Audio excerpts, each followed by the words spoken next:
on every Navy fighter aircraft in the fleet, on every fighter aircraft the Israelis have, on a number of other Air Force craft, all of the supercarriers. And this technology is now reduced to the portable size where an individual can be made invisible. So it's gone through many generations of revamping and shrinking of the size of the equipment, which says two things. One, solid-state technology has become of age, and you are now able to do in a very small package things that it once took a huge pile of equipment to do. Secondly, they've modified the equipment to some extent so that it is now possible to make it portable and still completely effective. What the principles now are that they're using, I don't know. I don't know if it bears a resemblance to the original procedures or not, but they do have it working. In fact, there's even a famous photo available of President Bush and his Secret Service man out fishing at Kennebunkport, Maine in the surf. And in between the two of them, there is a fishing pole standing there fishing with nobody hanging onto it, quite invisible hands holding it up.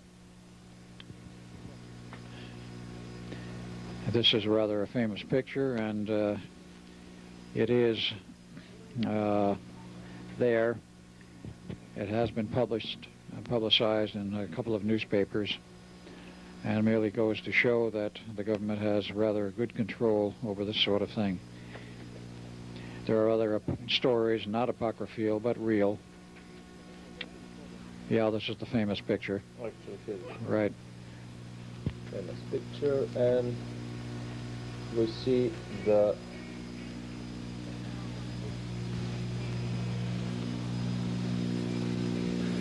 yeah, you see the president on the right in his pink shirt, Secret Service man on the left with his arms crossed, and the fishing pole standing there all by itself in the surf. And it's very strange. If you look closely, you will see down in the water there are splash marks around invisible feet. Right between the two, yes, right there.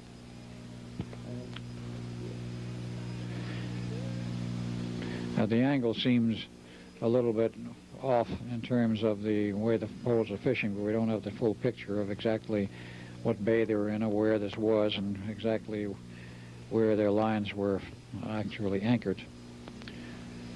But this now can be done by either one of two techniques. One, hardware, or the second one I understand is they can put the human, that is a Secret Service man, through a special processing where without hardware he becomes invisible for about 72 hours. And then he starts to do the invisible man number and start to come back into visibility, and also he gets, I understand, violently ill when in the process of coming back to, quote, normalcy, unquote. Either way, they have control over processes of invisibility. Hangover.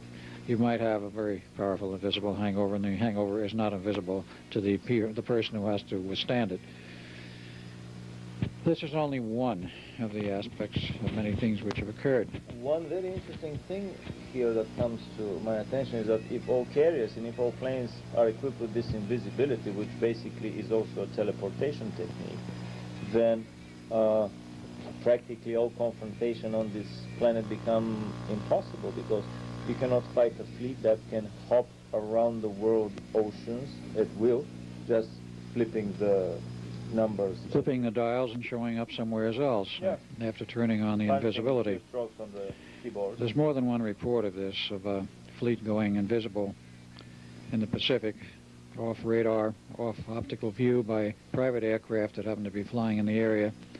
And the fleet shows up a day later, so a couple of thousand miles away, and steaming under completely normal conditions where it doesn't appear like anything has happened, just so they've changed location in the meantime, and they were totally off all radar, were not visible, and could not be tracked in that period of time.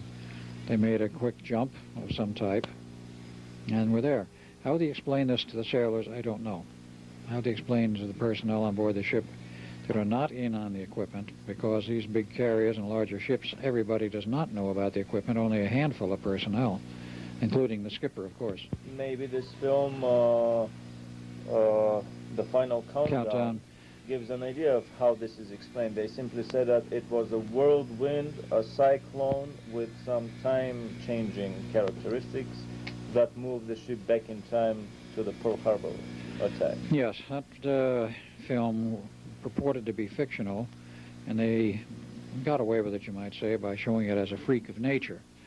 Well, nature does not engage in those kind of freaks, not so far as we know at any time. My information was that it was a real test. They had the equipment on board. It was the Nimitz, and they were the first ones to be so equipped.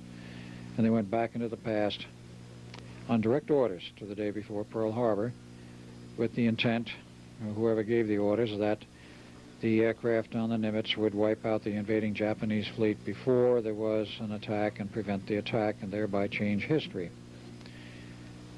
Well, as it showed in the movie, one of the civilian observers along was arguing with the captain. He says, do you want to play God and change all history? He says, if you do, he says, you don't know how many people will be living who might otherwise have died in the attack, and you can change the whole structure, as it were, of our history and the possible outcome of the war. And nonetheless, in the actual movie, the skipper did not win. He started the attack, but then in the movie, the natural phenomena closed in on him and the attack was canceled. In fact, I understand that the skipper got cold feet and called off the attack and pulled the planes back and then returned the ship to current time. So basically, all these things show that if these things are real, that the whole Cold War has been a very clever Mickey Mouse game between the two superpowers in order to siphon tremendous amount of funding into these black projects. Because technically, both superpowers are armed with these advanced technologies. You cannot literally fight a war, or you can destroy the whole planet. But my important point is, what do you think about the recent revelations from so many places that basically this whole war has been a very clever arrangement between the two superpowers that have been transferring technology behind the scenes? Are you referring to World War II? Or after that? Not after. Insofar as World War II is concerned, I would say yes. There was a great deal of covert transfer of technology, not just before, but during the war. Before the war, it was not covert. During the war, it was covert, and then after the war, of course, we seized everything because Nazi Germany surrendered. That is, the Nazi group surrendered Germany. They did not surrender, period.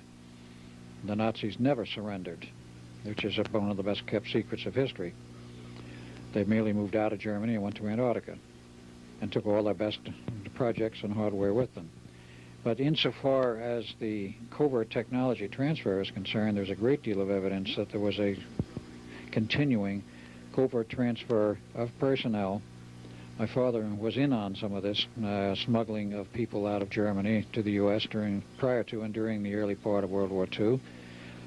And with it, some of the technology, because the Germans developed their own time machine in 1945.